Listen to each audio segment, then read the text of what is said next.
Good evening. My name is Cameron Dillard. This is my Unit 4 Assignment 2 submission for my time series story for my Data 625 course instructed under Professor Christopher Wrightson. The data set I have selected was video game sales collected as of 2019 from the selected user.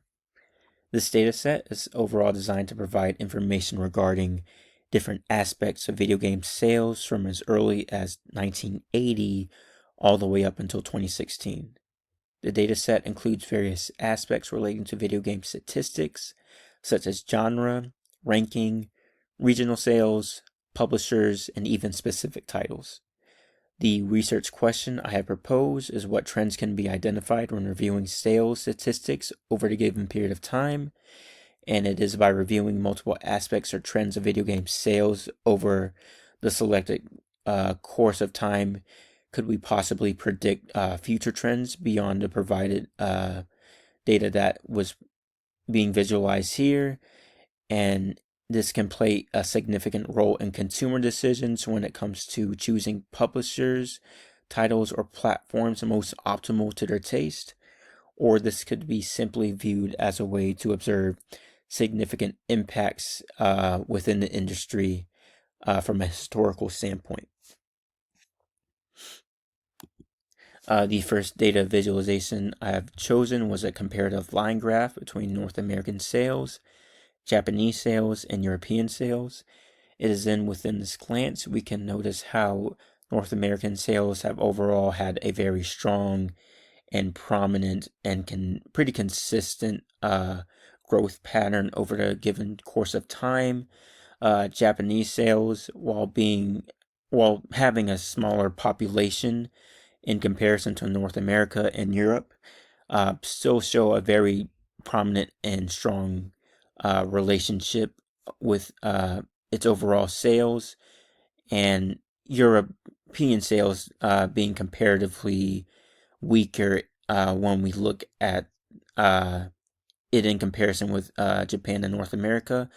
But towards the end of the selected time graph, we can notice a more consistent and stronger trend being showcased to where their later life stages all are pretty relative to one another. The next visualization I have chosen was to comparative statistics when considering its video game rankings over a given course of time.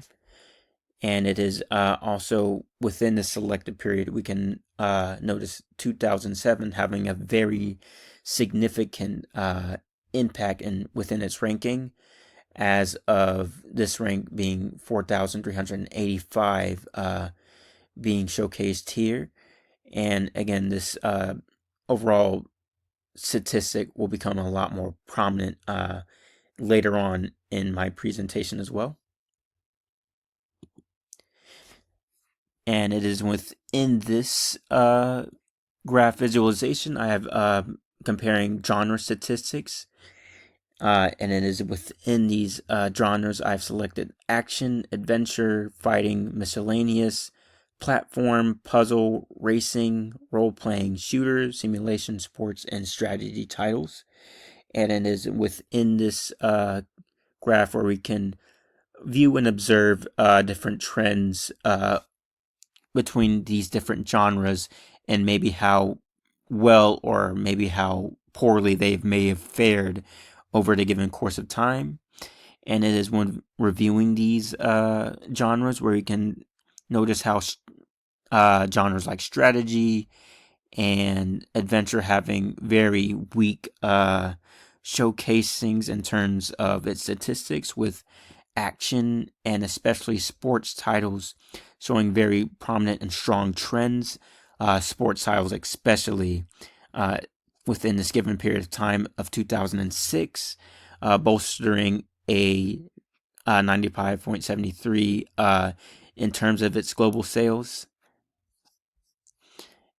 And in my next visualization, I have chosen more to compare specific titles in relation to these genres within the before mentioned genres as well. And if we actually scroll down, it also compares it over a given period of time, 1980 to 2016, with sports titles, especially Wii Sports, having a very, very significant visual showcase as global sales as high as it is within the given year, which also calls back into the ranking statistics, and this can be indicative of why ranking was so high in that given period of time. And finally, I have a data set showcasing global sales of its publishers within, again, the aforementioned period of time, and how well they may have fared all the way up until 2016.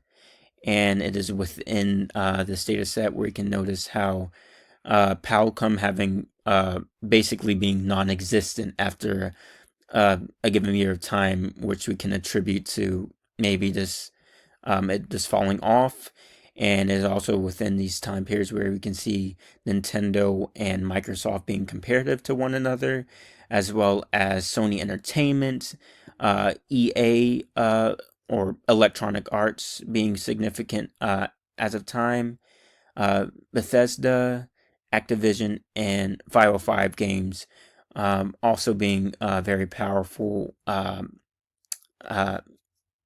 statistics in this given course. And more so, global sales in tandem with the given publishers, where you can notice Nintendo having a very significant showcasing in global sales over a given course of time, relating more than over 1,170. And this can also be attributed to, again, the before showcases where sports titles so are very prominent, and Nintendo and its Wii titles having a very powerful impact within the industry, especially within the given year the Wii came out between 2006 and 2007, and how well that bolstered Japanese sales when considering what every one of these showcases and statistics are being shown. And within my conclusion, it's come to especially publisher highlights, where we conclude how Wii Sports and Nintendo were having a very powerful relationship and a very powerful impact on the video game industry when reviewing, again, the given period of time between 1980 and 2016, as they've also been shown to showcase very prominent numbers and outliers between these sales.